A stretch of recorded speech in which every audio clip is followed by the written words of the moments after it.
Escúchanos este sábado en Mundo Sustentable a las 9 de la mañana por Imagen Radio.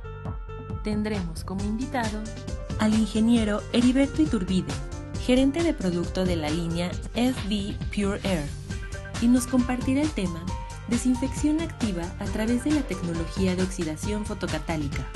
Por esta razón, no te puedes perder Mundo Sustentable este sábado a las 9 de la mañana por Imagen Radio. ¡Pon tu granito de arena!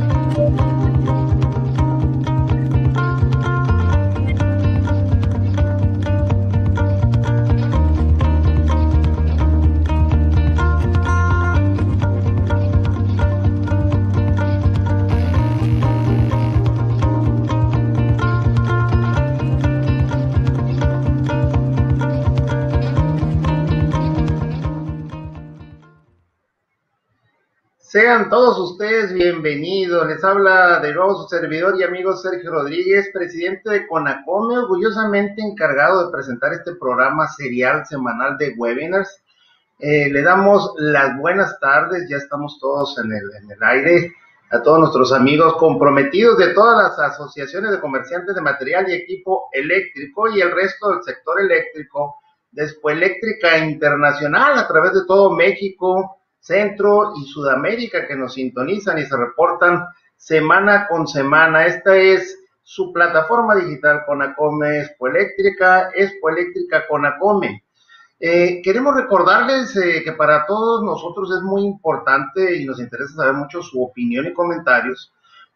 Los invitamos a que se mantengan en nuestras redes sociales conectados a través de YouTube en Espoeléctrica TV, en Facebook Espoeléctrica, Instagram Espoeléctrica Oficial y Twitter _Espoeléctrica, para que compartan, nos sigan, nos den like, activen la campanita y envíen sus comentarios. Aquí los vamos a leer, a comentar ante todos los seguidores que tenemos a estos webinars, y aprovechamos lógicamente de dar nuestro agradecimiento a todos los patrocinadores, todos cada uno de los patrocinadores que participan en este interesante proyecto de webinars. Hoy, de nueva cuenta, toca el turno a Cener Ingeniería.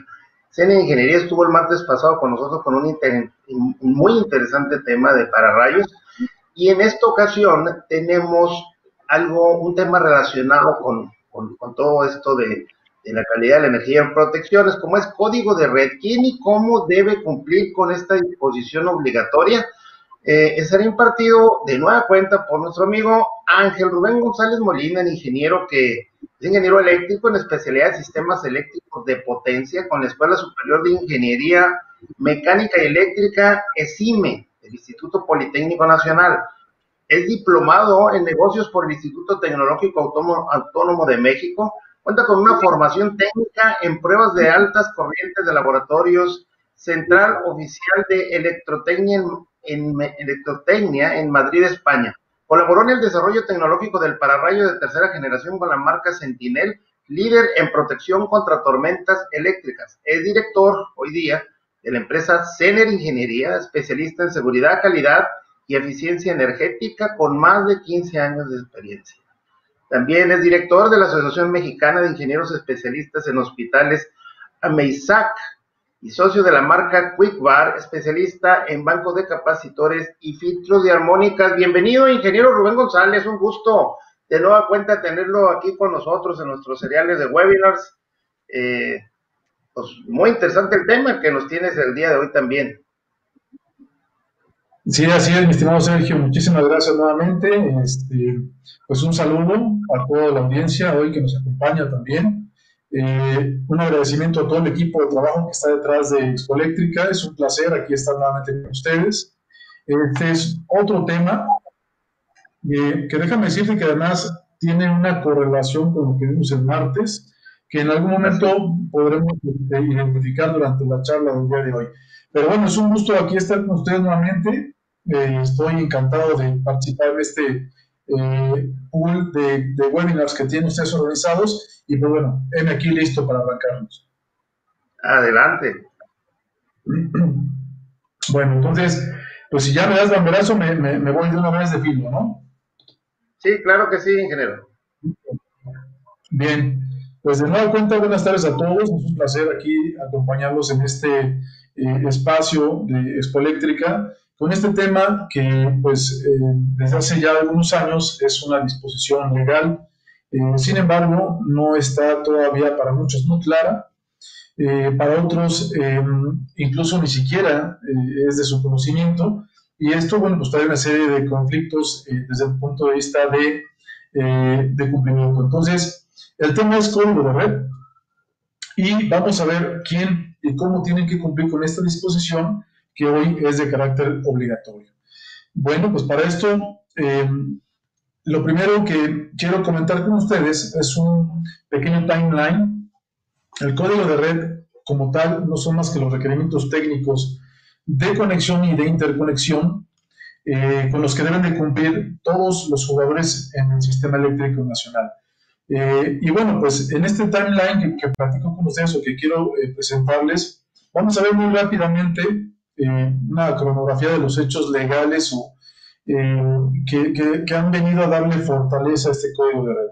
Y primero quiero mencionar pues que en 1993, en octubre particularmente, se crea el organismo que hoy seguramente muchos han escuchado, que es la Comisión Reguladora de Energía, en aquel entonces como un órgano desconcentrado de la Secretaría de Energía y Minas y de la Industria Paraestatal, quien tenía a su cargo pues básicamente la de coordinar todas las actividades, dirigir las actividades, supervisar las actividades relacionadas con la energía eléctrica en nuestro país.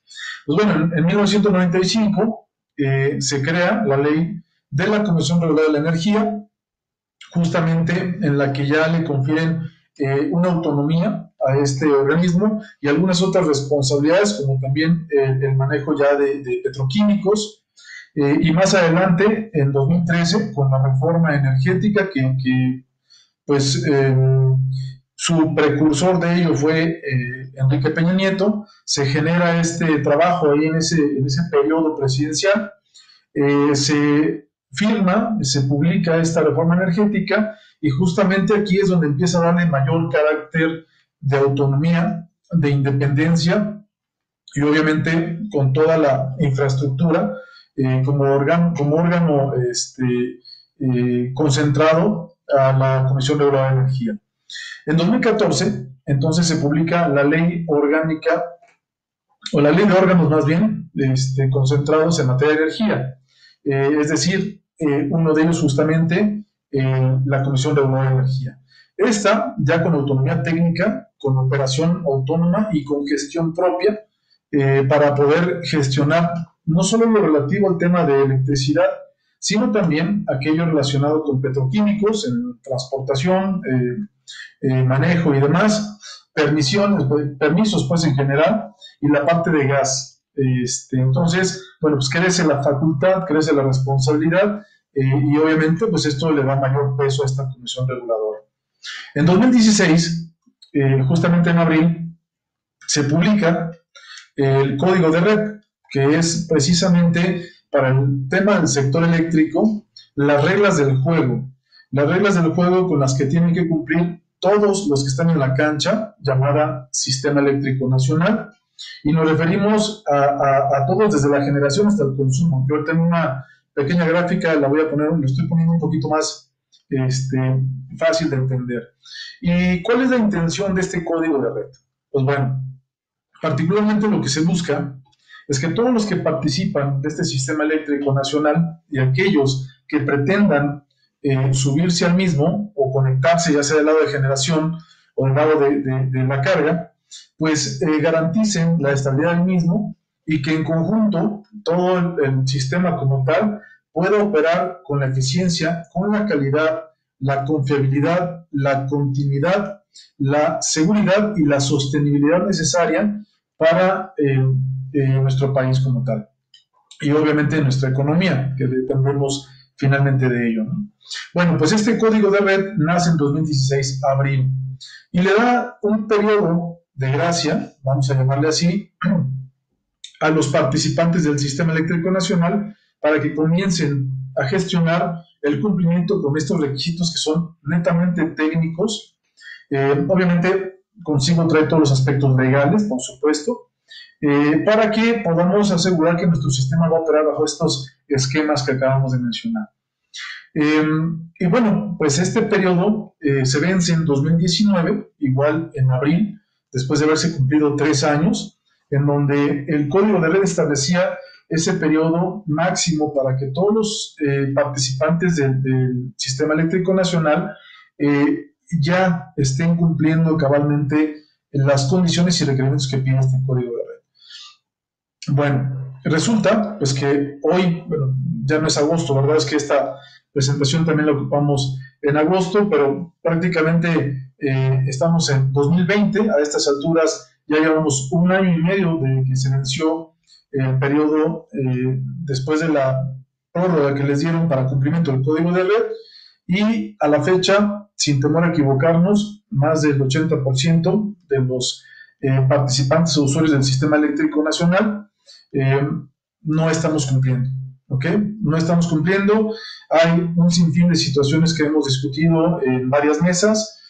Consideramos que mucho de esto tiene que ver con la desinformación o la falta de información puntual hacia los usuarios, de los consumidores de energía eléctrica, pero también cabe mencionar que tiene mucho que ver con el desconocimiento técnico, en realidad, de aquellos quienes ya tienen información, por lo menos suficiente para entender que es una obligación, pero que no están entendiendo por la falta de conocimiento técnico cuál es el alcance de estos criterios o de esas condiciones que exige el código de red. Y bueno, pues así, para tratar de ser un poquito más gráfico, estamos presentando esta diapositiva. Vamos a ver cómo está el sistema y quiénes juegan de qué lado para entender a quién les aplica este código de red. Bueno, nuestro Sistema Eléctrico Nacional, en resumen, está conformado por 3 principales jugadores. Por un lado, todos los generadores de energía eléctrica que están justamente del lado izquierdo. Y bueno, pues esta energía que se genera se tiene que transportar, se tiene que llevar por una infraestructura justamente de transmisión hacia los puntos de consumo. Entonces viene la parte central, que es precisamente el transporte de la energía. Desde el transporte en la alta tensión, una vez que sale de las plantas de generación, se lleva por grandes distancias justamente a niveles de alta tensión para mitigar un poco el tema de las pérdidas. Y cuando llegamos a la zona ya de algunos consumos, viene la parte de distribución en media tensión. No obstante, hay algunos usuarios o centros de carga, como los nombra o los ya identifica el código de red, a los usuarios de energía eléctrica, cualquier usuario de energía eléctrica que esté conectado en alta y en media tensión. Entonces, bueno, toda esta parte de transporte hasta los consumidores. Y justamente del lado derecho tenemos algunos ejemplos solamente gráficos. Sin embargo, pues cabe acotar que todos los usuarios de energía eléctrica que estén conectados al sistema eléctrico se conocen o se denominan centros de carga. Sí que hay que acotar aquí un poco para identificar a quienes les aplica. El código de red les aplica a todos aquellos que estén por encima de los 500 kilowatts de demanda contratada. Y bueno, pues esto dejaría fuera por lo pronto a aquellos que estén por debajo de este nivel de consumo. Luego vemos pues a todos los sectores, no solamente será el industrial, estamos hablando de cualquiera que tenga una conexión en media tensión. Y aquí viene la otra acotación. Datos gallegos ya, no pregunto. No, Claudio. Ok, listo, ya estamos nuevamente. Es que se metió un poquito de ruido por ahí al programa. Entonces comentábamos, otra de las acotaciones que tenemos que hacer también es que no nos aplica a todos los centros de carga o a todos los usuarios en niveles de tensión. El código de red les aplica a todos los usuarios en media y alta tensión, a los centros de carga conectados en media y alta tensión, y vemos debajo de la gráfica, en el centro, en la parte del transporte, algunos de los ejemplos o niveles de tensión que manejamos. En la parte de alta y media tensión, pues desde 400 kilovolts y de ahí hacia abajo hasta 69 kV, que son las tensiones más comunes que usamos de transmisión. Estas serían clasificadas como alta tensión. Media tensión, así lo divide también el código de red, y de hecho es que así es como hemos manejado todo el tiempo.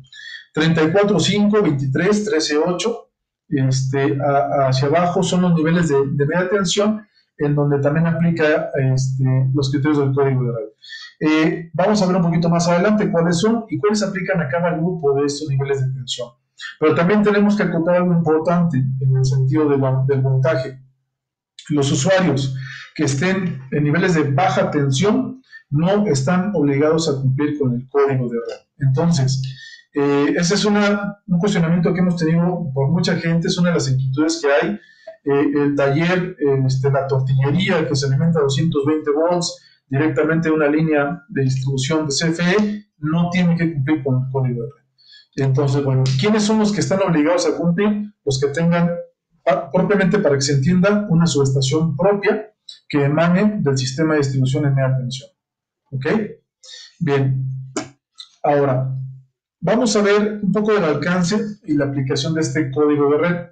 Aplica entonces, decíamos hace un rato, a todos los centros de carga. Recuerden que la definición de centro de carga le aplica a todos los usuarios del sistema eléctrico, todos los usuarios o consumidores de energía eléctrica. Y bien puede ser desde un hotel, un centro comercial, una industria, por supuesto, un hospital y cualquiera que utilice energía eléctrica en el nivel de tensión que estamos comentando. Bueno, entonces ya decíamos, alta tensión serán aquellos que a partir de 35 kV y hacia arriba estén conectados a esos niveles de tensión en el sistema eléctrico. Y de 35 hacia abajo se clasifican como centros de carga en media tensión. Todos los requisitos que pide el código de red se tienen que demostrar o se tienen que validar desde el punto de la cometida, o sea, en el punto de conexión. En el caso de los centros de carga, estamos hablando aquí, a partir del momento en el que el distribuidor o el transportista de energía entrega al usuario, en el punto en donde se haga esa conexión, ahí se tiene que demostrar, básicamente es en la subestación, tendríamos que mostrar ese punto de media tensión en cumplimiento con el código de red. Para el caso de, nótese algo importante, me voy a regresar al anterior porque me faltó mencionar esto. Para el caso de los centros de carga, que son los que tenemos del lado derecho, los consumidores de energía, el enlace en donde se tendrá que validar el cumplimiento del código de red y de todos los criterios que especifica o los requisitos técnicos o requerimientos más bien técnicos, será en este punto de cometida que se le denomina punto de conexión, que es el enlace en la parte del transporte o del transportista de energía con el usuario o consumidor de energía. Y del lado izquierdo, cuando hablamos de las fuentes de generación, de las plantas propiamente, cualquiera que ésta sea, para que ésta se pueda sumar al sistema eléctrico, se tendrá que conectar y el enlace se le denomina punto de interconexión. Eso es algo que vale la pena desde ahorita acotar o entender bien, porque los criterios del código de red están citados precisamente en esa clasificación. ¿Cuáles aplican para aquellos que estén en la parte del punto de interconexión, es decir, las fuentes de generación hacia la parte del sistema, empezando por transportación, obviamente, y cuáles aplicaría el punto de conexión, que son básicamente los centros de carga? Bien, dicho lo anterior o acotado lo anterior, me regreso pues ahora al tema de cuándo es o a partir de qué momento se tiene o se debía haber cumplido con este requisito. Bueno, para los centros de carga que ya existían una vez que se publica la ley, es decir, a partir de abril de 2016, los centros de carga que ya existían o que ya estaban conectados al Sistema Eléctrico Nacional tenían, a partir de esa fecha, los 3 años de tiempo para justamente someterse a evaluación, estudios, diagnósticos e implementación de las soluciones que lleven al cumplimiento con los requisitos que pide el código de red. Todos esos aspectos técnicos que vamos a mencionar ahorita. Entonces, eso es para los que ya estaban conectados. Para aquellos usuarios que de manera que nuevamente, o que como usuario, como consumidor nuevo del sistema, apenas se iban conectando al sistema, entonces tendrán que cumplir prácticamente en ese momento con los criterios del código de red. Es decir, en cuanto el usuario nuevo, una empresa en construcción, una planta, un hospital, cualquiera que esté en proceso de construcción, ya dentro del tiempo haberse publicado el código de red, como lo establece aquí el inciso 1, tendría que estar reportando el cumplimiento con exactamente en la fecha de la entrada en operación del inmueble, cualquiera que sea. Ahora, todos lo que comentamos hace un rato, todos los centros de carga que ya estaban operando, pues tenían una fecha de tolerancia, ¿no? Entendiendo que obviamente un proceso implicaba una evaluación, o implica una evaluación, un diagnóstico y una valoración para un dictamen de cumplimiento con los requerimientos del código. Y que en caso de no cumplirse, que dicho sea de paso, me adelanto a mencionar que, por no decir todos, la gran mayoría no cumplen con los requerimientos del código de red, y no porque del todo el proceso esté mal, sino que pues hay muchos aspectos que se consideran dentro del código actualmente que no se tenían anteriormente como un requisito normativo. Y voy a poner el caso, por ejemplo, de la industria, particularmente la industria, o de cualquier edificio en general, que se haya construido antes de 1994, que no teníamos norma de instalaciones eléctricas. Entonces, ese es un factor interesante a considerar, porque no había criterios de seguridad en el diseño, no había criterios definidos. Aunque había otras referencias normativas, no como las tenía establecidas o como las tiene hoy la NOM 001 de instalaciones eléctricas. Entonces, ese parque industrial o esos usuarios que datan de hace más de 30, 35 años, definitivamente con mayor razón no están cumpliendo el código de red. Y aún así, también vale la pena mencionarlo, que hay que ser sensatos. Muchos de los proyectos, aún después del 94, no estaban cumpliendo cabalmente los criterios de seguridad en tema eléctrico. Y por lo mismo se salen del cumplimiento con el código de red. Entonces, esa es la razón por la cual nos atrevemos a conjeturar que la mayoría no están cumpliendo con el código de red. Pero además, lo más crítico de esto ahorita es que estamos hablando de 2 millones de usuarios aproximadamente que están conectados al sistema y que están obligados a cumplir con este código de red, y que por lo menos el 80% no está cumpliendo con él.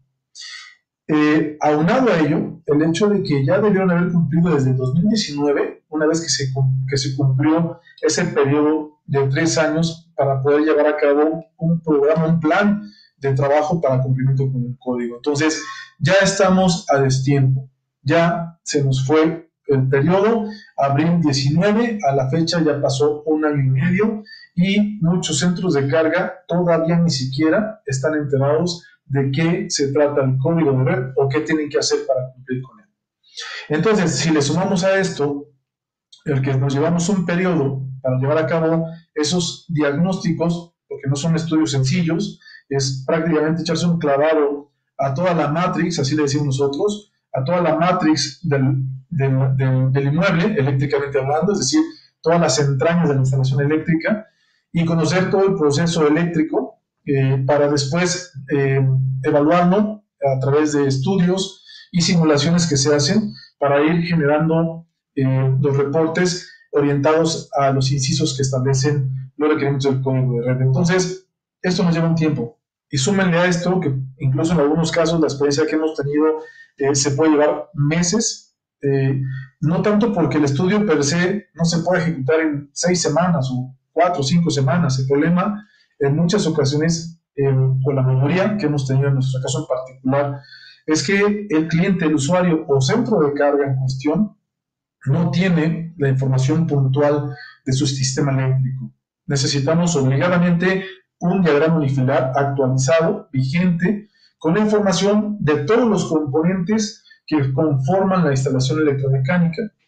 Transformadores, tableros, conductores, longitudes, calibres, protecciones, importantísimo, con sus características, sus especificaciones, y no los tienen. Entonces, es ahí en donde nos llevamos la mayor parte del tiempo, recabando esa información. Si además le agregamos que ese usuario en algún momento puede haber sido ya una industria, un hotel o un inmueble que ya tiene 50 años operando, bueno, o sea, pues, aparte de ello nos encontramos con equipos obsoletos que ya no se tiene ni siquiera información de. Entonces, todo ese tipo de cuestiones y otras tantas más que nos hemos encontrado, pues van generando pérdida de tiempo, se va alargando el proceso de diagnóstico, y pues bueno, si todavía una vez que se termine tenemos que contemplar las soluciones a las que tenemos que llegar para cumplir con los requisitos, es decir, que no cumplimos con la parte de compensación, que no cumplimos con el tema de balanceo, que no están las protecciones debidamente combinadas, bueno, pues hay que hacer un programa, ¿no? de ejecución, y además ese programa requiere un presupuesto definitivamente, y las empresas pues en su estructura, ¿no? Como normalmente se conoce que operan, pues tampoco tienen el dinero en la bolsa como para decir, oye, pues a ver, lánzate a Victoria y tráete el tablero X y las protecciones Y, ¿no? Se tiene que hacer un plan de inversión, porque es esto, como se tiene que tomar es un plan de inversión, para que el recurso se vaya asignando dependiendo de los puntos en los que se tiene que mejorar o corregir, y pues obviamente también depende de la capacidad económica del centro de carga.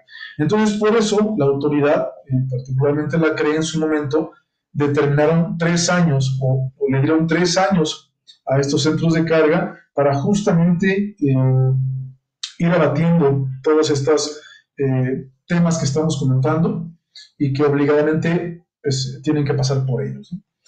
Al día de hoy ya no hay tiempo, entonces pues esto complica más las cosas. Debo decir que hemos escuchado todavía de mucha gente que no tiene la información puntual, y algunos incluso de manera muy escéptica siguen pensando en que en algún momento este código de red o esta ley se va a echar para atrás, y bueno, ya se los digo desde ahorita, esto ya es absoluto, no hay posibilidad de echarlo para atrás, toda vez que los cambios se hicieron a nivel constitucional. No estamos hablando solamente de una norma, ¿sale? Estamos hablando de un cambio constitucional en los artículos 23, 25 y 27 de nuestra Constitución, orientados al tema energético, y después de ahí a todas las leyes que emanan en este sentido. De hecho, por ahí en algún tiempo, hace unos meses, particularmente en agosto, se publica la nueva ley de la infraestructura de la calidad, que justamente tiene unas adecuaciones a razón de esta reforma energética, y esta ley de infraestructura de la calidad viene a sustituir lo que conocíamos todos como ley de metrología y normalización. Entonces, nótese pues que el cambio está desde de la más alta jerarquía, que es nuestra propia Constitución. Esto ya no tiene marcha atrás. Tendría que pasar otro proceso político para una propuesta de cambio nuevamente a ese nivel, lo cual no va a suceder. Entonces, quitémonos ya la venda de la cara, para todos los que puedan estar escuchando esto, que estén en contacto o que sean directamente responsables dentro de alguno de estos centros de carga que ya clasificamos y que les aplica el código de red, porque ya no estamos en tiempo y habrá que meterle velocidad, el acelerador hasta el fondo, pero eso no quiere decir que hagamos las cosas sin conciencia, ¿ok? Que hagamos las cosas pues de una manera acelerada, porque también esto nos puede llevar a cometer o a tomar decisiones incorrectas que nos pueden costar mucho más de lo que realmente habría que invertir. Entonces, pues bueno, hay que tomar la debida atención al tema, pero sí tener mucho cuidado también de cómo lo resolvemos y con quién, sobre todo con quién. Bueno, ¿cuáles son los requerimientos que tiene este código de red? Pues hay requerimientos de atención, por un lado, o sea, montaje. Hay algunos requerimientos en la parte de frecuencia, también el tema de cortocircuito, la parte de factor de potencia, requerimientos de protección, de control, de intercambio de información, la parte de tecnologías básicamente, y requerimientos de calidad de energía. Son los 8 aspectos que considera el código de red para... más adelante vienen descritos exactamente cómo para cada tipo de centro de carga. Y aquí es donde creo que vale la pena, por cuestión de tiempo, dejaremos quizás para otro webinar el tema de qué sucede o cómo tienen que cumplir las plantas de generación. Y vamos a enfocarnos, ¿no?, como sugerencia al tema de los centros de carga, que es en donde además desde nuestro criterio, por eso la intención de la charla, es en donde más tenemos ahorita falta de cumplimiento. Y bueno, es obvio, hay que entender también que es en donde se tiene la mayor cantidad de usuarios conectados al sistema eléctrico nacional. Entonces, para el caso particular de los centros de carga, vamos a comentar cuáles serían estos requerimientos técnicos que pide el código de red. Hablábamos primero de tensión, de voltaje. ¿Qué nos pide aquí el código de red? Bueno, el usuario de energía eléctrica, denominado centro de carga, ¿sí?, debería estar cumpliendo con el inciso A del 3.1 que dice: en estado normal de operación o en estado operativo normal de este centro de carga, o sea, en condiciones normales, este centro de carga deberá soportar en todo momento, de manera permanente, sin que éste presente alguna afectación en su proceso, y mucho menos que se pueda desconectar o pueda llegar a desconectarse abruptamente del sistema, ¿ok? Manteniendo su operación bajo las variaciones que vemos aquí en la siguiente tabla. Entonces, más o menos sacando un porcentaje, pues las tensiones podrían variar de manera permanente entre un 5 sobre tensiones, y en el caso de subtensiones, pues estamos hablando incluso hasta de un 10%, casi 10% de sobretensión en cuestión de tensión de alimentación. Es decir, deberían de soportar, voy a poner el ejemplo, de un centro de carga que se conecte en 23.000 voltios, que es la columna de abajo hacia arriba, la segunda, 23 kV de tensión nominal, debería estar tolerando hasta 25 kilovoltios, ¿ok?, de manera permanente, o en el caso de una subtensión hasta 21.8 kilovolts, o sea, 21.800, sin que estas variaciones de voltaje le puedan afectar en su proceso, ¿ok?, y peor aún, que lo puedan sacar de operación. De hecho, esa es la premisa básicamente de este código, que esto no lo pueda sacar de manera abrupta e inadvertida del sistema, y cuando son usuarios ya de gran capacidad de demanda, bueno, pues esto puede generar problemas o disturbios en el sistema, que es lo que se trata de eliminar o de evitar con estas reglas que establece el código de red. Bueno, este es el primer punto. Ahora bien, también hay otra parte. En condiciones que no son de operación normal, o sea, distintas al estado normal, estos centros de carga también deberían tolerar variaciones de voltaje hasta por 20 minutos, como lo establece en la tabla, con esos cambios en sobretensión o subtensión. Vamos a tomar el mismo ejemplo entonces, en el caso de 23 kV, y lo que observamos aquí, por ejemplo, es que en tensión hacia arriba o sobretensión, me debería tolerar hasta el 10%, o sea, otros 2.300 voltios más, el 10% en este caso, y así lo podríamos observar hacia arriba para el resto de las tensiones. Pero en el caso de 23.000, hasta 25.300 voltios por hasta 20 minutos constantes, sin que esto ocasione una alteración en el centro de carga, ni tampoco lo pueda sacar del sistema o lo desconecte de manera abrupta o inadvertida. Igual que si habláramos de subtensión, debería tolerar este mismo centro de carga en 23.000 hasta 20.7 o 20.700 voltios. ¿Ok? Bien. Por el otro lado, cuando hablamos de transitorios de tensión, el mismo centro de carga o los centros de carga en general deberían de soportar o tolerar variaciones o transitorios de tensión siempre dentro de los rangos que establece esta curva que se le denomina la curva ITIC, que fue desarrollada por los especialistas en la parte de tecnología de la información, y que dicta 3 regiones de operación de la carga, de las cargas sensibles puntualmente. Y entonces, bueno, el requerimiento del código de red en el tema de transitorios establece que el centro de carga debe tolerar transitorios de tensión, ¿sí?, en estas 3 regiones sin salir de operación. Y en todo caso, si estuviera operando en estas regiones, en aquellas donde pueda estar en riesgo, debería de contar con los elementos de protección o con los equipos o acondicionadores que se requieran para que pueda operar de manera normal sin que estos transitorios lo comprometan o comprometan su conexión con el sistema eléctrico nacional. ¿Cómo debemos interpretar esta curva ITIC? Bueno, resulta que en la parte central que observamos aquí en esta zona donde vemos el puntero, es donde está justamente la tolerancia del más menos 10% que hablamos en las tablas anteriores. Ese más menos 10% que debería tolerar cualquier equipo. Hablemos de equipo sensible, por eso es importante mencionar. ¿Por qué equipo sensible? Porque esta curva está dedicada a la parte de la protección de equipo sensible, computadoras básicamente, o equipo electrónico, de algún modo para establecer cuáles son los rangos de tolerancia al esfuerzo por esos transitorios de tensión antes de comprometer la funcionalidad del mismo equipo sensible o el equipo electrónico. Entonces, bueno, estos equipos están fabricados por norma para operar al menos en esta región central de más o menos 10% de variación de tensión, incluso permanente, sin que esto pueda afectar su operación.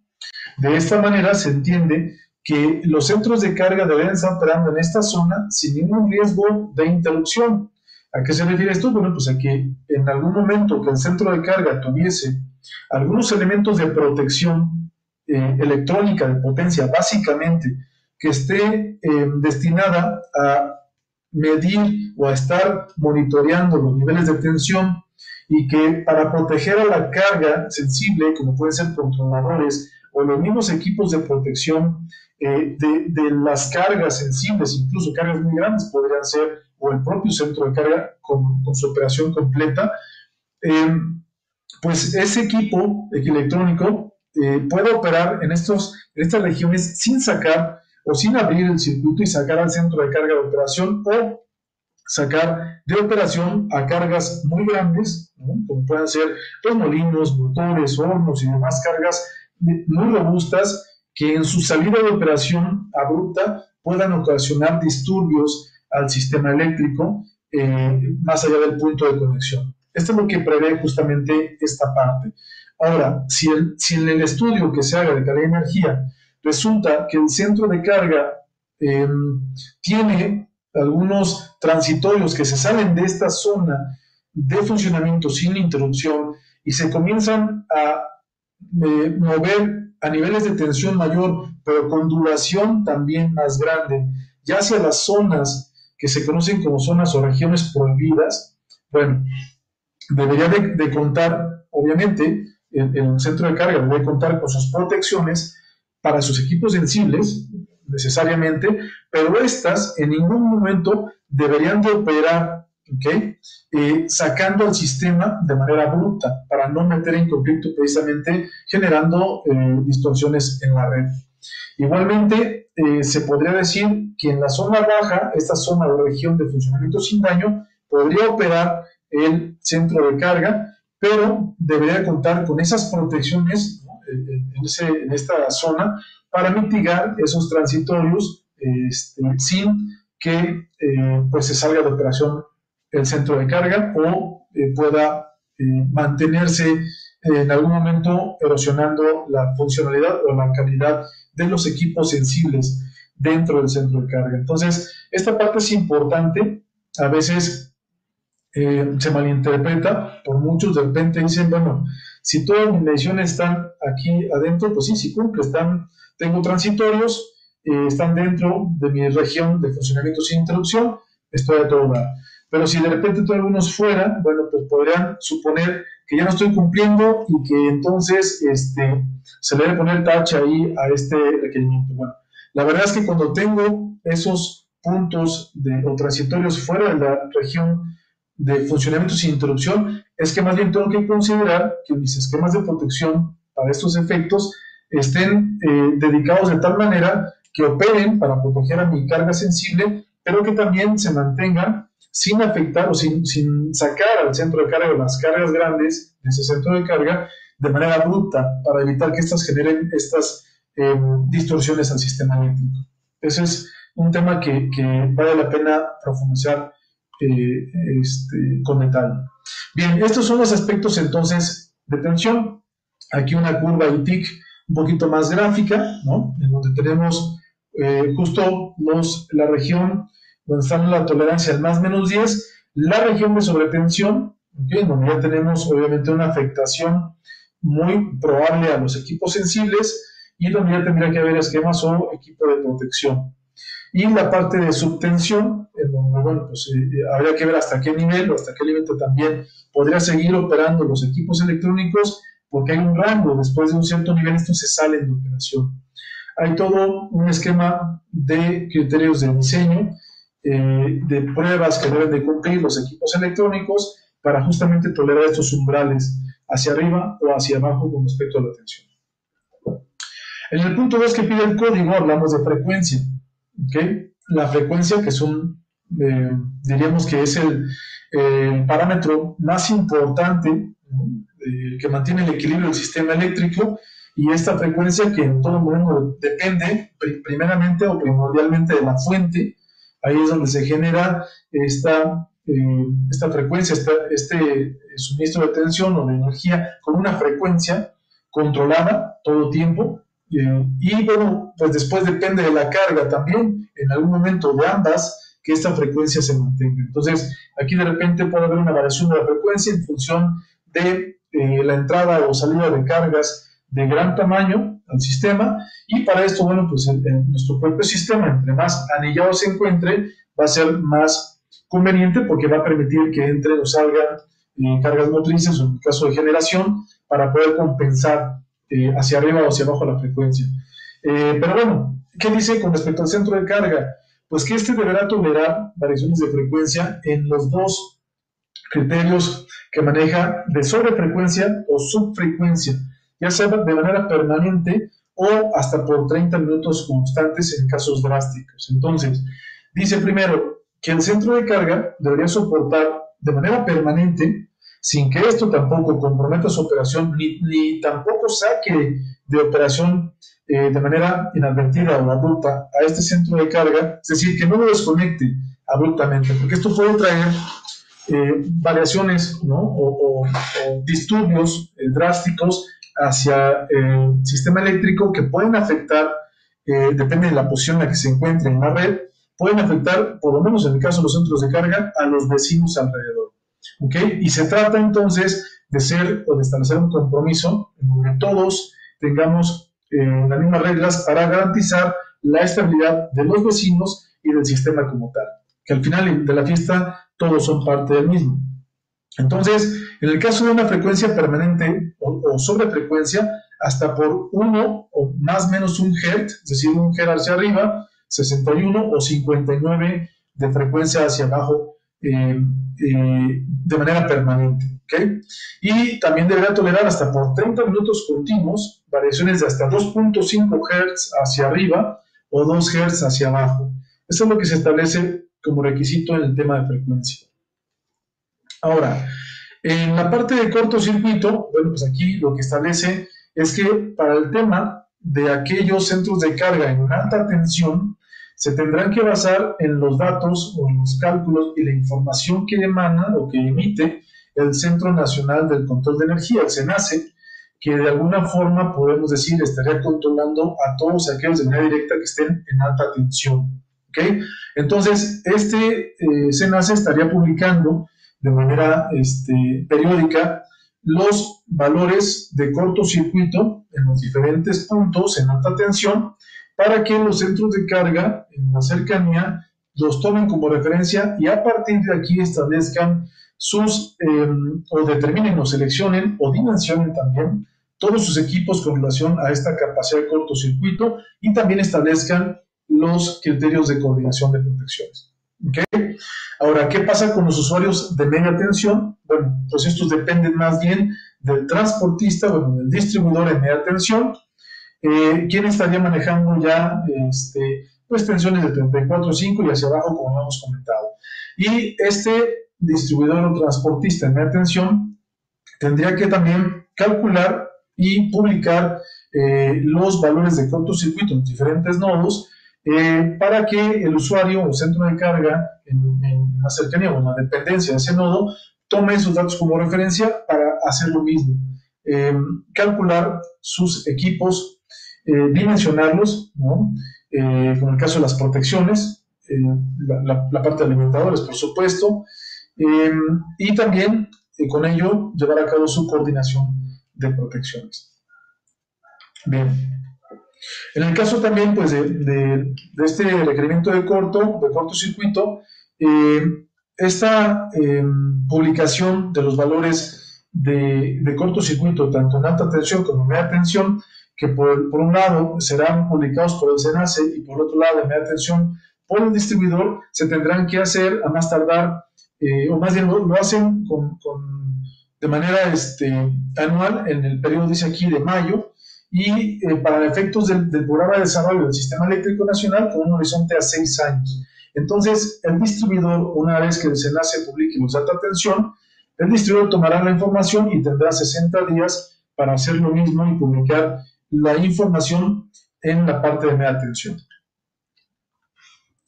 Bien, es importante considerar que para el aspecto de cortocircuito, pues tenemos que conocer prácticamente la operación del centro de carga. Entonces, aunque sí es cierto que nos piden reportar la información de cumplimiento en el punto de conexión, nosotros no podemos pensar únicamente en evaluar el transformador hacia atrás. Necesitamos conocer la operación del inmueble, tan solo por el hecho de la aportación de cortocircuito de todas las cargas que tiene el inmueble. Entonces, es importante que desde ahorita y en todo momento, lo primero que debemos de considerar es conocer la operación del inmueble y debemos de contar con ello con un diagrama unifilar de toda la instalación eléctrica o electromecánica del sistema. Cuando no se tiene, estaremos obligados a hacer todo un levantamiento técnico para descargar la información de todos los elementos que participan en la misma, y hablábamos hace un rato de protecciones, fuentes de generación, la parte de alimentadores con sus longitudes, sus calibres. En el tema de protecciones, bueno, pues conocer todas las especificaciones de las mismas, su capacidad nominal, su capacidad interruptiva, ¿ok? Y pues sus curvas de operación. Una vez que tenemos esta información, se tendrán que modelar justamente para conocer el comportamiento en el conjunto de todos sus elementos y sobre todo la carga como tal, que es algo que también tenemos que conocer, la carga, cómo está aportando en este tema de cortocircuito. Generalmente, más bien casi siempre, la mayor aportación en un punto dentro del centro de carga, en el punto, vamos a decir, de acoplamiento de nuestros equipos o nuestra primera fuente de energía, que es el transformador, la mayor aportación del cortocircuito viene propiamente de la fuente. Pero el centro de carga, entre más robusto sea, pues estará generando mayor capacidad o mayor aportación de cortocircuito. Y sobre todo, entre mayor cantidad de carga inductiva tenga este centro de carga, esencialmente motores, pues tendremos una mayor participación en cortocircuito. Entonces tenemos que conocer todos estos elementos para poder llegar a la aportación de cortocircuito de todo el centro de carga en ese punto en donde vamos a hacer la valoración. Y ya después tendremos que dictaminar si las protecciones que se tienen en el inmueble o si el inmueble está por proyectarse o construirse, pues cuáles son las protecciones que tendremos que seleccionar para tolerar esa capacidad de cortocircuito máxima que se puede presentar en ese sistema. Después habrá que ver el tema de coordinación. Tenemos que garantizar la secuencia lógica, la secuencia de operación que garantice en todo momento que el sistema irá operando desde el punto en donde se genera la falla de manera escalonada, aguas arriba, dejando pues en última instancia las protecciones generales. Entonces aquí se establece por el código de red que en el caso de alta tensión, el centro de carga se tendrá que coordinar con el SENACE para establecer justamente ahí los criterios y los mecanismos, así como los protocolos de protección y la misma coordinación entre las protecciones en alta tensión del sistema con relación a la protección del centro de carga. Y en la parte de media tensión se tendrá que hacer con el distribuidor, y aquí vale la pena mencionar ya algunos de ellos, como CFE, que es el que la mayoría tiene ahorita como suministrador de energía eléctrica todavía. Pues bueno, se tendrán que coordinar con ese suministrador, no es el único, por supuesto, ya habrá o hay más jugadores, pero en el caso, para poner el ejemplo y se entienda quién es el que juega aquí, bueno, sería un CFE o alguien homólogo en ese nivel. Entonces el centro de carga tendrá que establecer o coordinar con este CFE como distribuidor de energía el esquema de coordinación, los tiempos o los relevadores se tendrán que poner ahí en coordinación con el suministrador y el centro de carga. Eso es lo que establece justamente en esta parte. Entonces sí que se tiene que hacer un diagnóstico completo, al menos hay que conocer la aportación general. Ya obviamente hay criterios de ingeniería para hacer esta valoración, pero el estudio evidentemente se tiene que llevar a cabo. Bien, en la parte de factor de potencia, en el tema de factor de potencia establece que los centros de carga, y aquí aplica expresamente a los de alta tensión, los centros de carga en alta tensión tendrán que reportar ya en el punto de conexión 95% en atraso, es decir, un factor de potencia del punto 95 y de ahí cercano a la unidad en todo caso, pero nunca menor al punto 95. En caso contrario, pues entonces ya tendrán un incumplimiento con el código de red. ¿Okay?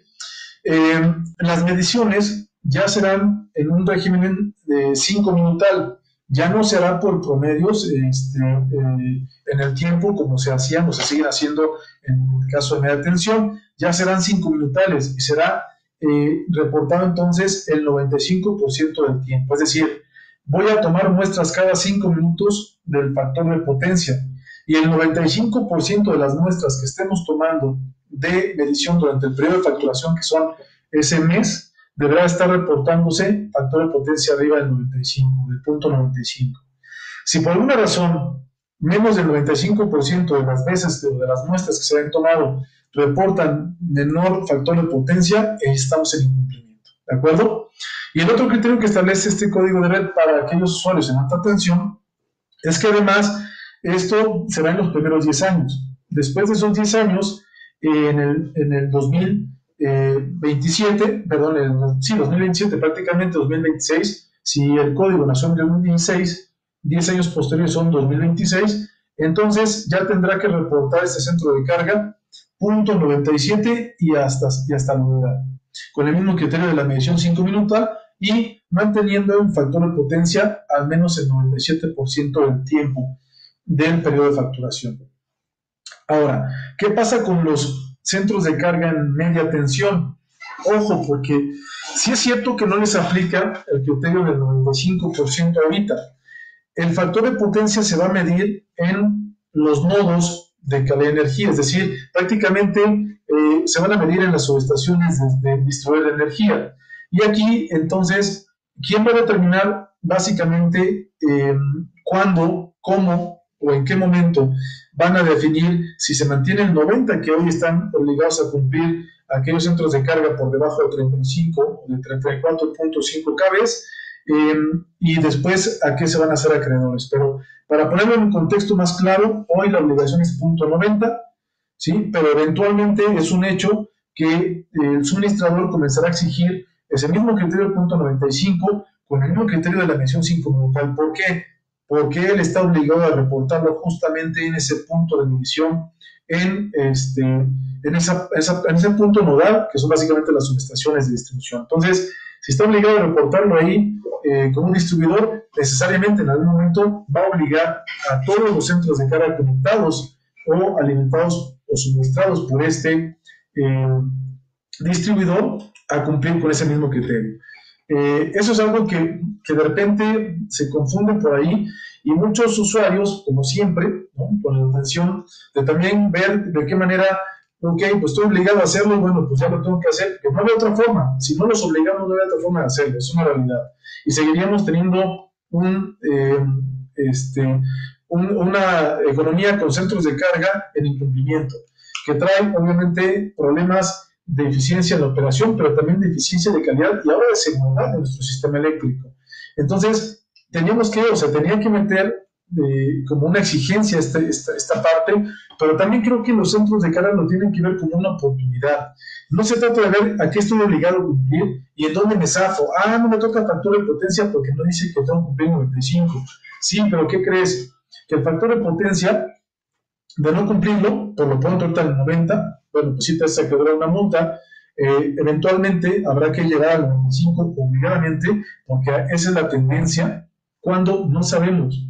Puede ser mañana, en un año, 2 o 3 o 5 más, pero si llevamos 4 años que se publicó el código de red y no estamos cumpliendo ni con los mínimos que establece el código, entonces si nos vamos a esperar a que salga ya la obligada de parte del distribuidor para decirnos ya tienes que cumplir con 95, vas a gastar más y vas a perderte la oportunidad de implementar un buen proyecto de calidad y eficiencia en tu proceso, que primero que nada contemplemos que le encontremos las oportunidades y los beneficios de esta implementación.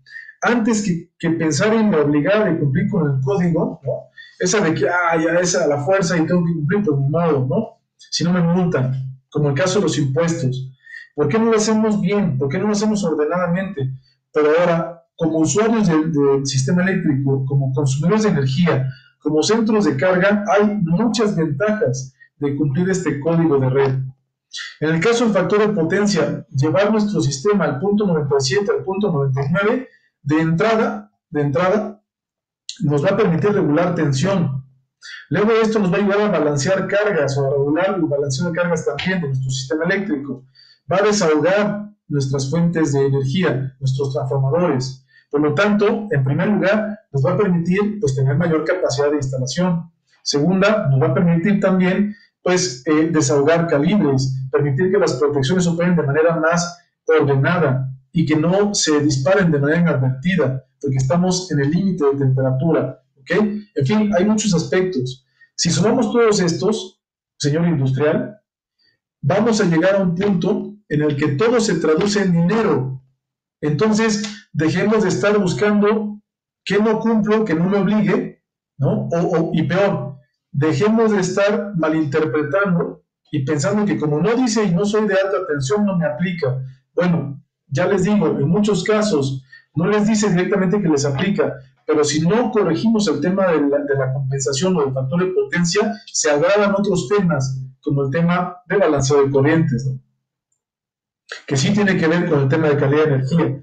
Y si ya estamos en el tema, si ya estamos en el estudio, si ya van a hacer una inversión, si van a ver la parte también de los beneficios, nótese que de repente estamos en la raya del punto 90, ¿no?, y tenemos instalaciones de hace 40 años, los bancos de capacitores que están ahí ya son obsoletos y siguen parchando y tenemos decenas y centenas de cables conectados por toda la planta que meten en conflicto mi sistema. Los bancos de capacitores conectados o anclados de manera permanente al sistema provocan incremento de la distorsión armónica cuando la carga se reduce. ¿Y cuándo sucede esto? Pues normalmente los fines de semana.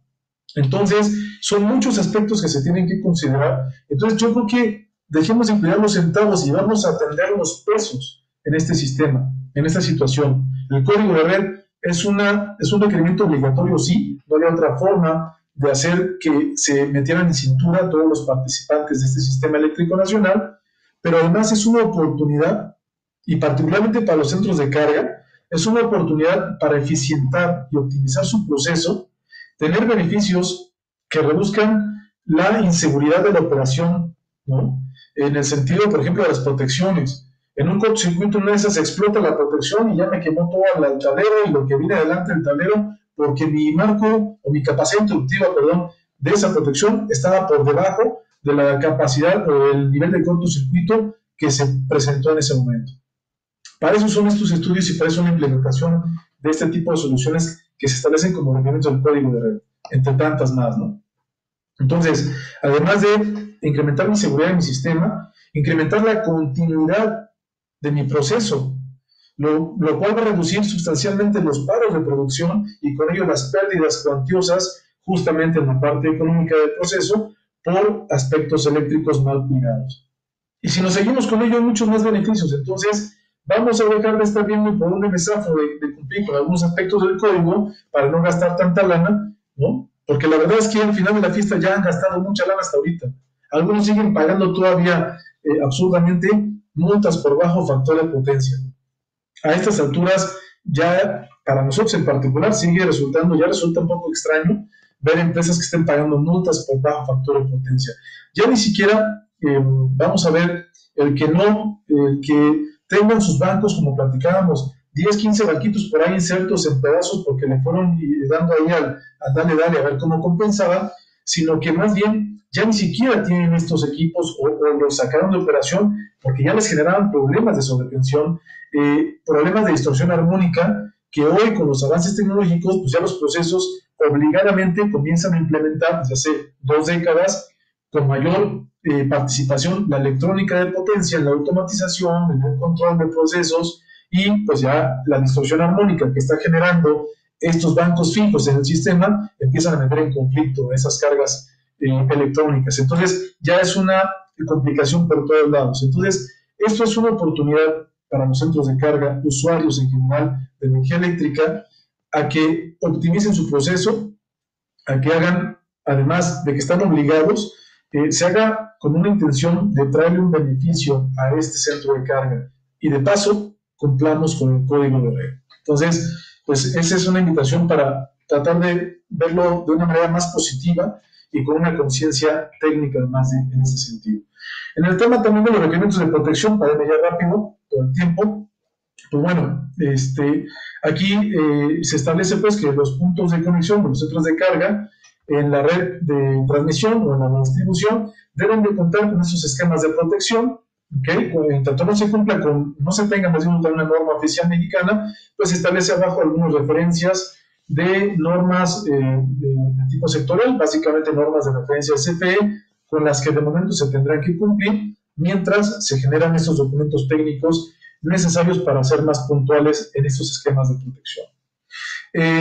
De la misma forma, bueno, pues el centro de carga también deberá de coordinarse, como platicamos hace un rato, con el transportista y aún con el distribuidor, según sea el nivel de tensión, para hacer los ajustes pertinentes y llegar a esta coordinación adecuada, además de que también tendrán que informar en todo momento de cualquier movimiento que el centro de carga se le ocurra hacer, en el sentido de aumento de carga, salida del sistema por cualquiera que sea su necesidad, se tendrá que informar ya sea al SENACE o al distribuidor, en este sentido, depende del nivel de tensión, pues para que se coordine adecuadamente y esto se pueda hacer de una manera más controlada y coordinada. Bien, la parte de intercambio de información, pues bueno, todavía no está perfectamente clara.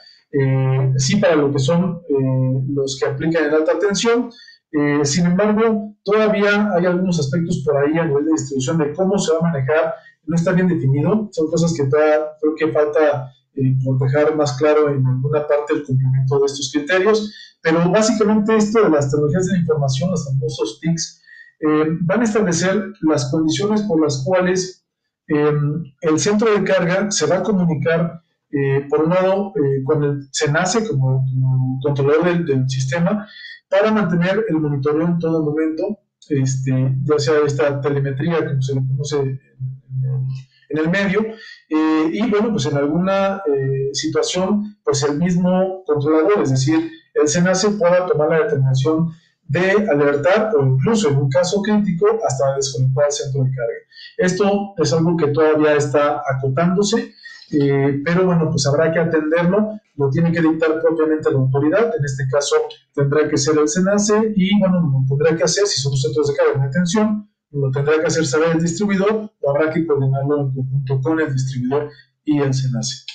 Bien, la parte de calidad de energía establece algunos otros aspectos, por ejemplo, en el caso de los centros de carga para la parte de calidad de energía, cuando hablamos de distorsión armónica, el centro de carga deberá garantizar en el punto de conexión que no existan mayor cantidad de distorsión armónica en función de la corriente, como lo establece la tabla que a continuación estamos viendo. Entonces, aquí tomamos dos variables porque se saca una relación entre la corriente de cortocircuito en el punto de acometido, el punto de conexión, y la corriente máxima de demanda de la carga.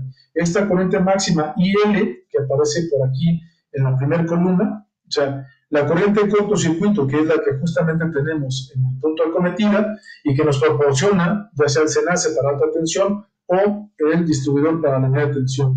La relación que hay, o ese divisor que hay entre esta corriente y la corriente IL, que no es más que la corriente máxima de demanda del centro de carga, que se obtiene sacando los promedios de los 12 meses de consumo del mismo,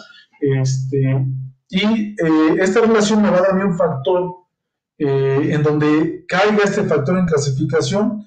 Bueno, pues yo tendré que seleccionar si estoy debajo de 20 o entre 20 y 50 en esa relación que estamos comentando, o así sucesivamente, para definir cuál es la máxima distorsión de corriente que yo puedo o que me va a tolerar como requerimiento esta disposición.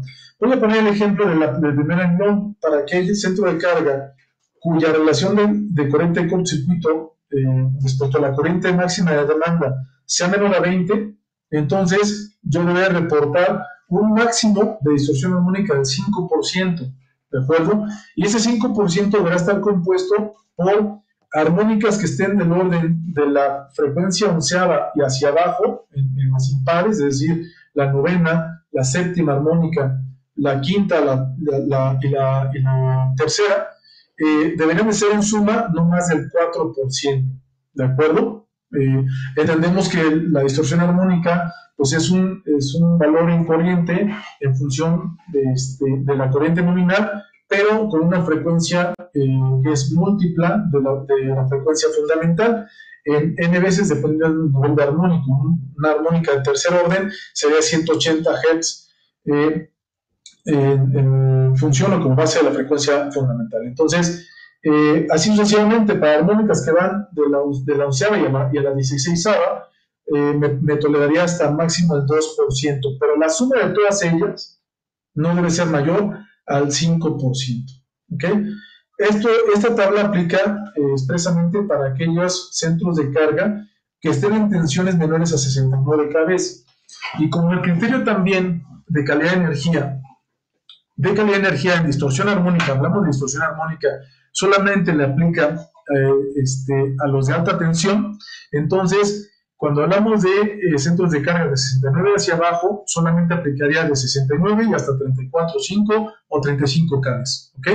Y de aquí hay otras tablas más para los que son de 69 hacia arriba, pero para ejemplo, solamente estamos poniendo esta.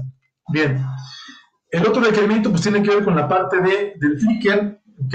O los huecos de tensión, y bueno, establece unos parámetros aquí como vemos en la tabla. Básicamente también aplica esto para aquellos usuarios en alta tensión, como lo establece la tabla 3.8D, y estos requerimientos se tendrán que también medir y se tendrán que valorar en el punto de conexión para esos centros de carga en alta tensión.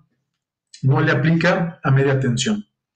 Por otro lado, el tema también de calidad de energía, que es otro inciso más que tiene que ver con el desbalanceo en corriente, el máximo permitido, y una vez más se ve relacionada la corriente de cortocircuito con la corriente máxima de demanda. Nótese entonces que obligadamente yo tendré que hacer ese estudio también, esas mediciones, para encontrar el valor más puntual de la corriente máxima de demanda. Porque la corriente de cortocircuito máxima en este caso es la que me proporciona el distribuidor de energía en el caso de los de baja tensión, o el CENACE directamente en el caso de alta tensión.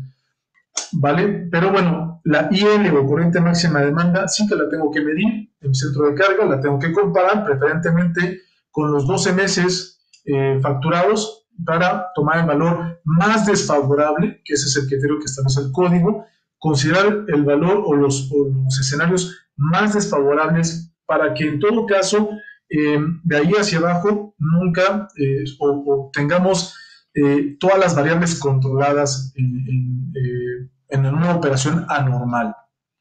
Bien, perdón. Entonces, aquí el desbalance máximo que me permite, igualmente en función de la relación de la I de cortocircuito y la corriente de línea máxima o la corriente máxima de demanda de la carga, sería este criterio. Si vamos al ejemplo de la misma primera columna, para aquellos que estén debajo de 20 en esa relación, para aquellos que se conectan en menos de 1 kV de tensión, tendrá que cumplir con esta columna, 5% máximo de corriente de desbalanceo. Para aquellos que estén arriba de 1 kV y hasta 35 kV serían de 2.5%, y mayores a 35 también de 2.5%. Entiéndase que el desbalanceo tiene que ver con la variación que hay en cuestión de corriente de esa carga, obviamente, entre fases. Entonces, se obtiene obviamente de una regla ahí entre las 3 fases para yo determinar cuál es la máxima variación que hay en corriente entre las 3 fases, y se saca en por ciento para entender o para más bien determinar cuál es ese valor tolerable que me pide el código de red. Y bueno, si hay que hacer balanceos de corriente, ya les digo, mucha gente piensa que solamente es pásate de la fase A a la B unas cargas monofásicas y ya balanceamos. En realidad no es tan sencillo.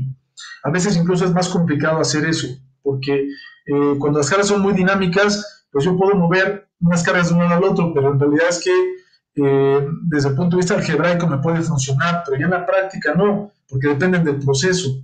Entonces sí tenemos que hacer un buen análisis aquí, y muchas veces la misma compensación, por ejemplo, el factor de potencia, ¿no?, la regulación misma de tensión, de voltaje, van a aportar también en ese tema de balanceo de cargas. Y bueno, ya cuando sea inminente, pues habrá que jugar un poco también con la distribución de las mismas ya en la instalación para garantizar estos porcentajes máximos permitidos. Bien, pues yo cerraría con esto, si me permiten, Sergio, esta frase que tenemos aquí. Pues es una frase muy conocida, palabras más, palabras menos, pero es una frase muy conocida en el medio. Dice que lo que no se mide, pues no se puede conocer, y lo que no se conoce, pues no se puede administrar. Y aquello que no se puede administrar, pues es imposible de controlar. Entonces, esto va encaminado justamente al hecho de que en todo momento, para hablar de estudios de código de red, primero se tiene que medir. Y después de medir, podemos empezar a hablar de administrar para poder controlar el proceso de este centro de carga y llevarlo realmente a un proyecto que no solamente le lleve al cumplimiento del código de red, sino que le traiga un beneficio justamente implementando tecnologías y soluciones que le ayuden a la compensación, al filtrado de armónicos, que es muy dañino para cargas sensibles. Irónicamente, las cargas electrónicas generan esta distorsión armónica, pero pues, se autoflagelan con la misma, ¿no? Entonces, son toda una serie de situaciones. El tema de la puesta a tierra también tiene mucho que ver. Entonces, son aspectos que pues, no podemos tratar directamente de solamente un diagrama unifilar a medias.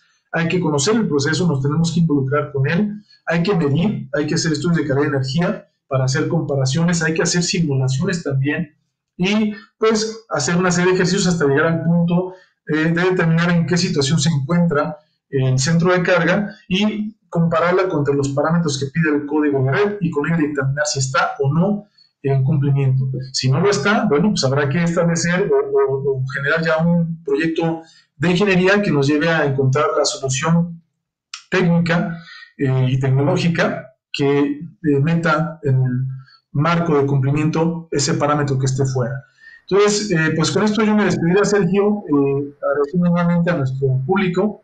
Espero que de manera general esto haya quedado claro, y pues bueno, de cualquier forma, como siempre, están nuestros datos de contacto, que bien pueden hacer llegarnos a través de o a través de mismo Expo Eléctrica y todos nuestros amigos que están detrás de toda esta infraestructura, cualquier inquietud que puedan tener, y con muchísimo gusto les respondemos de manera más profunda. Muchísimas gracias a todos. Muy bien, ingeniero, muy bien, y nos queda claro que el interés por llevar a cabo el estudio en general que se tiene que hacer a todos las instalaciones, vaya, no hay más las que califican para el código de red, no solo esperar por el cumplimiento del código de red, sino todos los beneficios colaterales que se tienen en determinar, como dices, lo que lo que no se mide no se controla, ¿verdad? No, ni mucho menos administra.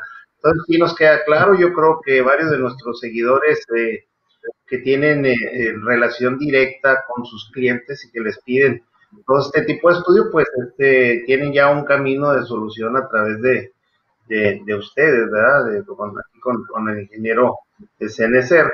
Y seguramente pues por ahí estarán invitándolos a algunas participaciones de proyectos afín que se tengan por ahí. Se estuvieron reportando José Leonardo de Ciudad de México, el ingeniero Sar desde Jalapa, Veracruz, José Telles, saludos desde Venezuela, Arturo Medrano, saludos de Ciudad de México, Tlalpan, Víctor Percy Vera, saludos desde Lima, Perú, Alexis JW Contreras, saludos de Los Mochis, Sinaloa, Sergio Frey, saludos de Hermosillo, Sonora, José Luis Arredondo Canales pregunta a un usuario en media tensión con aplicación de bombeo para riego agrícola con una subestación de 45 kVA, ¿aplica el código de red?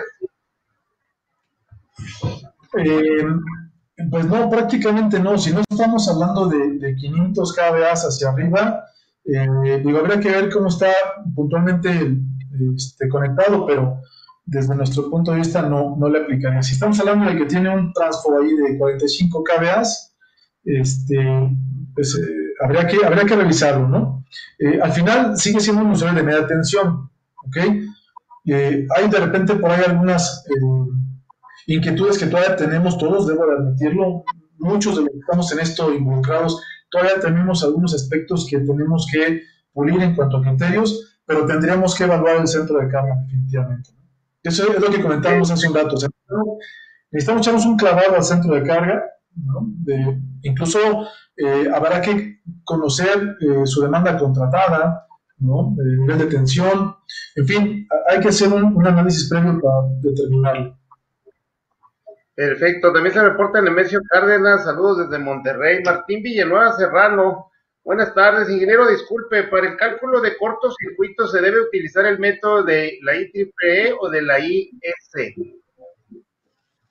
Bueno, yo creo que de entrada aquí lo que tengo que mencionar es que, bueno, el cálculo de cortocircuito, que se utiliza obviamente los métodos internacionales, preferentemente el que establece la IS, pero lo que les tengo que decir al respecto es que no se nos ocurre pensar que podemos hacer un estudio de cortocircuito manual, ¿ok? Porque no vamos a terminar nunca, ¿de acuerdo? Y para esto el factor tiempo, pues ya, y como para todo, ¿no? Incluso la vida misma, el factor tiempo es el recurso que no se puede alterar, el que ya toma cada vez un más alto valor y que hay que cuidar o administrar. Entonces, en los estudios de los que estamos hablando, definitivamente ya no, es más, resulta impráctico, podría ser incluso ya está inviable por los riesgos de los errores que se puedan cometer, porque se tiene que evaluar no solamente un escenario, sino varios, ¿ok? Y no solo un punto, sino varios también. Entonces, en los estudios de cortocircuito ya no debemos pensar en seguirlos haciendo como antaño en el punto de baja tensión a pie del tablero principal y de ahí sacar la corriente máxima de cortocircuito. Ya no es suficiente, se los digo ahorita, y por lo mismo es que hablábamos hace un rato de herramientas de tecnología que ya se aplican, hay software ya especializados en ingeniería que de hecho están o son capaces están ya diseñados precisamente para cumplir con todos los criterios normativos que exige pues el código de red y otras normas más en el contexto, para llevar a cabo estudios de cortocircuito mediante simulaciones que no son más que hacer con algoritmos, hacer ese cálculo mediante la metodología internacional, pero por iteraciones, o sea, se repite una y otra vez para justamente encontrar todos los escenarios y determinar los valores en cada nodo o en cada pulse de la red del usuario. Hacerlo manualmente ya es muy impráctico. Entonces, lo recomendable es ya más bien ocupemos las herramientas para ser más puntuales en el diagnóstico. Perfecto. Pues también se reporta Germán Santa Ana desde Morelos. Y pues una serie de preguntas que pudieran estar llegándonos de parte de todos nuestros seguidores, seguramente te las haremos llegar a ustedes ahí al CNCER para dar respuesta puntual, ¿verdad? Si tienes algo más que agregar, ingeniero, con mucho gusto aquí estamos para la orden. Muchas gracias. No, pues en realidad yo creo que el tema es muy extenso. Esto es solamente una superficial introducción de los criterios del código de red y vuelvo a acotar solamente a los centros de carga, que son los que consideramos ahorita son los que menos están cumpliendo. La verdad es que no hay una excusa. Hay mil razones por las cuales no estén cumpliendo, pero al final ahorita la única situación es que deben ya estar cumpliendo, deben de ya atender este tema. Es un tema ya de carácter obligatorio, de no cumplir con él, algo que me gustaría dejar para que se lo lleven y lo consulten con la almohada o lo compartan con sus conocidos que estén involucrados directa o indirectamente con estos centros de carga, es el hecho de qué pasa si no cumplimos con este código de red, ¿vale? Ya no es solamente la multita que teníamos por ahí, que puede ir del orden del 10 o del 20% de la factura de consumo de energía por un bajo factor de potencia, ¿no? Aquí no solamente va a ser el hecho de si cumples con o no, el no cumplir con cualquier parte del código de red ya te etiqueta como un centro de carga en incumplimiento. Entonces, te haces acreedor a una de las multas que están en la misma ley, establecidas en la misma ley, y que de entrada, de manera resumida, pueden ir de entre los 6 millones de pesos, independientemente del tamaño del centro de carga, de los 6 millones de pesos y hasta los 25 millones de pesos. Ya poniéndolo en números cerrados, porque el código de red y la ley en las multas la multa la establece por veces de salarios mínimos. Cuando ya lo convertimos a pesos, por ahí anda entre 6 millones y hasta 25 millones. En el caso de observar un incumplimiento, vamos a llamarle un incumplimiento tolerable, ¿no? Pero si el centro de carga está incumpliendo de manera drástica y esto compromete al sistema o a los vecinos o de cualquier manera se vuelve más crítico, bueno, las multas pueden llegar desde el 2% y hasta el 10% del valor de la facturación del ejercicio anterior del centro de carga. O sea, es abismal, ¿no? la cantidad de lana que podamos imaginar. O sea, el 10% de la facturación del ejercicio anterior del centro de carga. Entonces, bueno, pues que cada quien haga sus cuentas y yo creo que son de las cosas que en lo personal a mí pues me dejan un poquito inquieto porque además esto va a quedar a criterio de alguien, ¿no?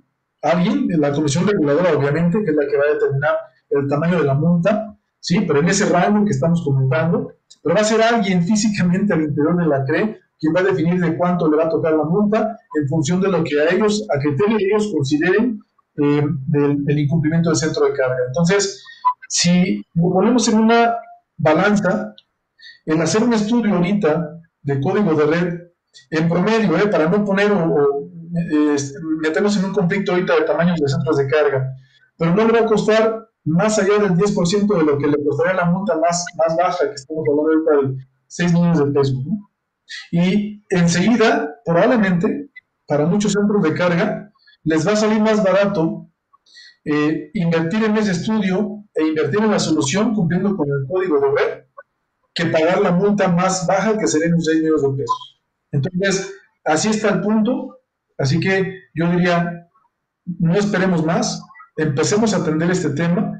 Los responsables de mantenimiento, los gerentes de planta, los gerentes de operación, ya tienen que abrir los ojos al tema, pero también tienen que ser muy cuidadosos de pues buscar o acercarse con gente que por lo menos tenga la experiencia en el tema. No somos dueños de toda la verdad, es una realidad, pero lo que sí es cierto es que al menos sabemos los requerimientos, tenemos las herramientas, la infraestructura para atender y solucionar esto desde los análisis hasta la implementación de solución y la gestión entre la Comisión Reguladora. Si en algo nos acordamos, sabemos a dónde o con quién reclamar. Eso es lo importante, porque mucha gente hemos sabido que ya han invertido en estudios, ya se gastaron 200, 300 mil pesos en un estudio y resulta que les llevaron 10 carpetas que pues no les dice absolutamente nada más que lo que sacaron de impresión del software, pero no hay ningún análisis, ningún dictamen, no hay nada. Entonces, además, para acabarla, estuvo mal hecho. Y cuando nos buscan, pues casi como que nos piden, oye, pues ya gasté 300, pues échame la mano, ¿no? Pues es que, pues con la pena, pero hay que tener cuidado, ¿no? También de quién buscamos. Entonces, sí, es importante que, pues, se familiaricen con el tema, que lo estudien, que lo analicen. El código de red son 179 páginas, pero afortunadamente, pues solo tienen que leer unas 15 o 20, hablando de centros de carga, obviamente, que es en donde se establecen estos criterios. Aunque no es muy puntual, no es muy claro, más bien, no es muy puntual en el sentido de que no dice el cómo, solo dice el qué, ¿sí? Pero, pues ahí es donde ya vienen a buscar a profesionales en el tema para precisamente la aplicación de estos criterios y las soluciones mismas. Entonces, eso es con lo que yo cerraría, Sergio.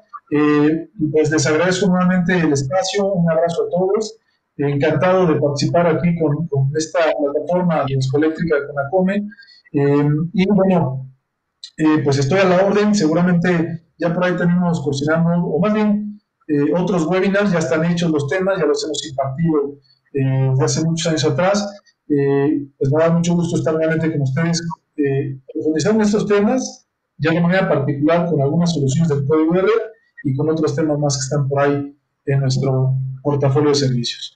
Un abrazo a todos los que nos escuchan, nos ven también, aquí en la Ciudad de México y en todo Centro y en Sudamérica también. Perfecto, ingeniero, pues nos queda claro, no hay que esperar a que la Comisión Reguladora de Energía llegue de sorpresa, que no se encuentre el estudio o el trámite y mucho menos la solución a los problemas que hay que atender, que salen reflejo en automático de los estudios de código de red que se hacen. Entonces ese es el consejo, muy buen consejo. Yo creo que varios de los que estamos oyendo nos lo iremos a llevar de tarea a dormir y hay que mandar ese mensaje a los verdaderos, a los usuarios finales, ¿no? A los que están sujetos a este tipo de grandes multas. Como dices, entre el estudio y la solución, pues seguramente que en varios de los centros de carga va a ser mucho menos que el mínimo de la multa, de la gran multa que les puede llegar. Pues muy bien, nos quedamos con este mensaje, te agradecemos tu participación, agradecemos el tiempo que nos han brindado todos nuestros seguidores a este interesante tema igualmente, y esperamos contar de nuevo con ustedes el siguiente martes.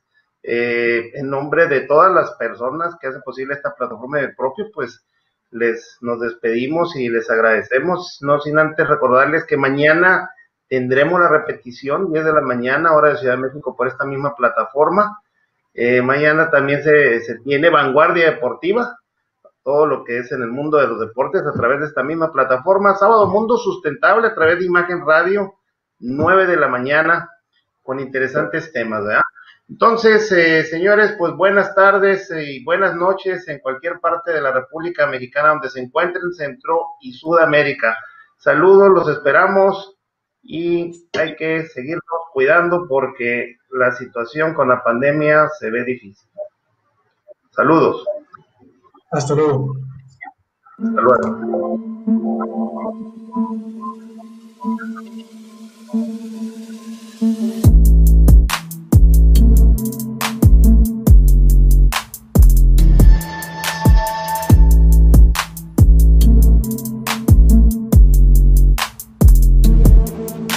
Escúchanos este sábado en Mundo Sustentable a las 9 de la mañana por Imagen Radio. Tendremos como invitado al ingeniero Heriberto Iturbide, gerente de producto de la línea FB Pure Air, y nos compartirá el tema desinfección activa a través de la tecnología de oxidación fotocatálica.